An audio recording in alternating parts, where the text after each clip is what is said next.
राजा सैनिक मगध देश के अंतर्गत राजगृही नगर में उपसैनिक नामक राजा राज करते थे। उनकी पटरानी का नाम इंद्राणी था। एक दिन इस दंपत्ति के यहाँ एक बालक का जन्म हुआ जिसका नाम सैनिक रखा गया।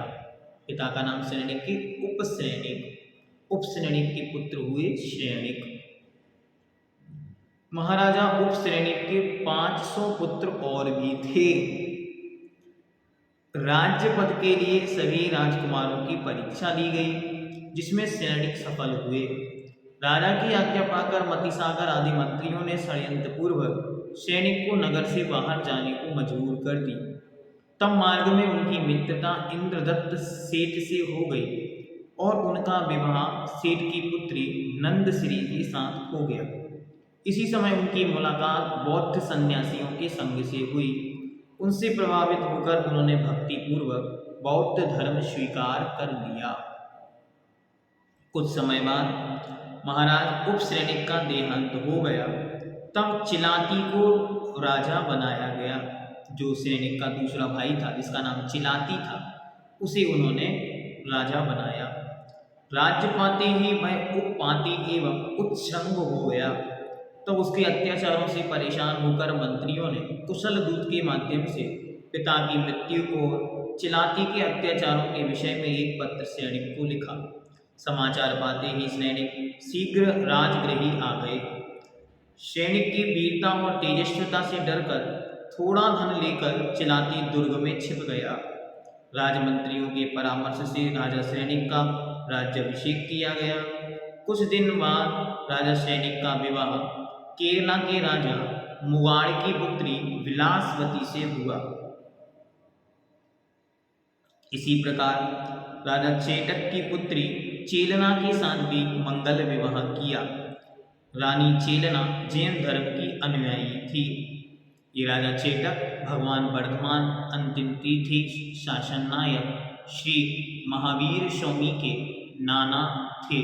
चेटक और उनकी पुत्री अर्थात चेलना भगवान महावीर स्वामी की मौसी कहलाई। तो ये उनके साथ उनका विवाह हुआ अर्थात राजा सैनिक शासन नायक अहिंसाधिपति भगवान वर्धमान महावीर स्वामी के मौसाजी कहलाए।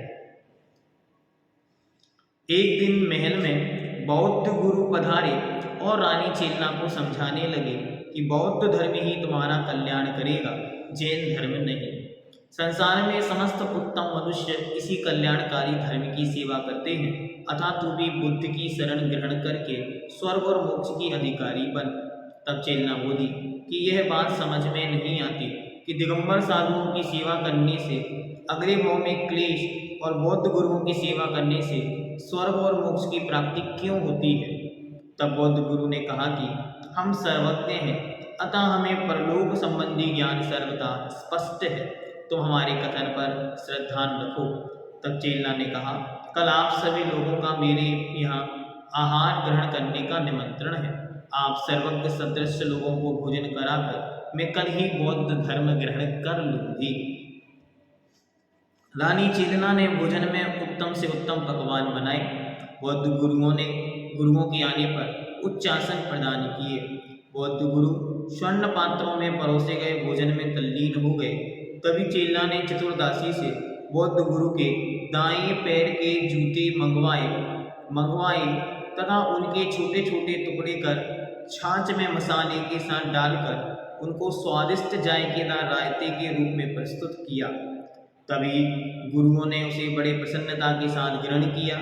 भोजन से निर्वृत्त होकर बौद्ध गुरु रानी की प्रशंसा करने लगे और कहा कि तुम अनुपयोगी जैन धर्म को त्याग कर आत्मा को पवित्र करने वाले बौद्ध धर्म को धारण करो। रानी ने उन्हें तिरस्कृत करते हुए जूते खिलाने की बात बताते हुए उनकी सर्वज्ञता का भंडा फोड़ कर दिया। तब सभी गुरु लज्जित हो गए और उन्होंने अपनी सर्वज्ञ होने की बात ठुकरा दी। वापस जाते समय जूते के विषय में पूछे जाने पर रानी चेलना ने यथार्थ घटित घटना बता दी। तब सभी गुरु क्रोधित होकर राजा के पास गए। तब राजा ने बौद्ध गुरुओं के विषय में रानी चेलना से कुछ कहा तब युक्ति युक्त तथा न्याय संगत उत्तर को सुनकर सैनिक प्रतिवाद करने में असमर्थ हुए। रानी चेलना इंटेलिजेंट थी, जिन आगम की मर्मज्ञा थी, अच्छी तरह आगम के तर्क को समझती थी। उसने अपने तर्कों के बल पर अच्छे उत्तर दिए, जिससे उनके हृदय में अपने गुरुओं का अपमान के क्रोध का भाव विद्यमान रहा। राजा कुछ न बोल पाया।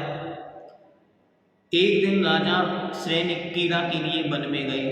वहां महामुनि यशोधर को देखते ही रानी चेलना को सबक सिखाने की दृष्टि से उन मुनि पर उपसर्ग किया। राजा सैनिक ने महामुनि के ऊपर 500 प्रशिक्षित कुत्ते छोड़ दिए, परंतु वे मंत्रमुग्ध होकर मुनि के चरणों में शांत होकर बैठ गए। तब राजा इतना क्रोधित हो गया कि उसने मुनि को मारने के लिए तलवार निकाल ली, परंतु वह उसमें भी सफल नहीं हुआ। तब अंत में मरा हुआ सर्प गले में डालकर वापस अपने राज्य में आ गया। इस दुष्कृत्य के कारण उसने सप्तम नरक की 33 सागर की आयु का बंध किया। महाराज में महल में आते ही उसने पूरा वृतांत बौद्ध गुरुओं को कह सुनाया। तब बौद्ध गुरु ने उसके कार्य की प्रशंसा की। घटना के 4 दिन के बाद रानी चेलना के महल में गए और अपने दुष्कृत्य का वर्णन करने में भूले नहीं समय। तब रानी चेलना विलाप कर कहने लगी कि हे राजन, दिगंबर जैन मुनि सामान्य व्यक्ति नहीं होते जो विपत्ति को देखकर विचलित हो जाए। वे उपसर्गी ही क्या, महाउपसर्गों में भी तिल भर नहीं डिगते।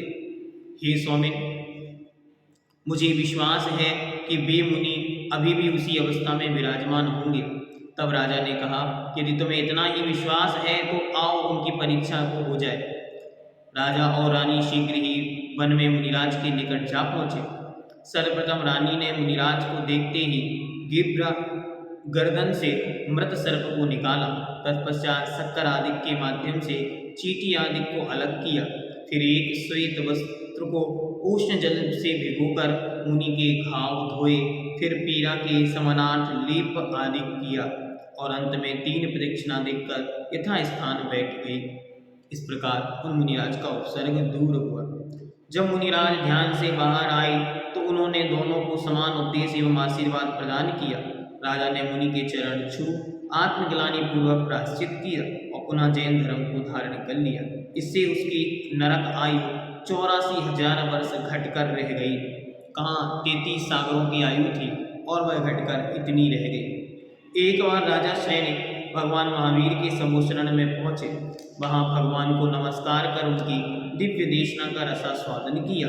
राजा सैनिक भगवान महावीर के सम्मोचरण में प्रमुख श्रावक के रूप में विद्यमान थे और वे इतने बड़े जिन शासन के अनुगामी, अनुयायी या प्रशंसक प्रभावक बन गए कि वे उनके सम्मोचरण के प्रमुख श्रोता, शासन नायक, अंतिम तीर्थेश सर्वज्ञ स्वामी के पवित्र सम्मोचरण में उपस्थित होकर उन्होंने भगवान से 60,000 प्रश्नों को पूछा। उन्होंने सम्मोचरण में ही सम्यक दर्शन को प्राप्त कर तीर्थंकर प्रकृति का वंदन किया। तब राजा सैनिक अपने दरबार में आनंद के साथ राज कर रहे थे।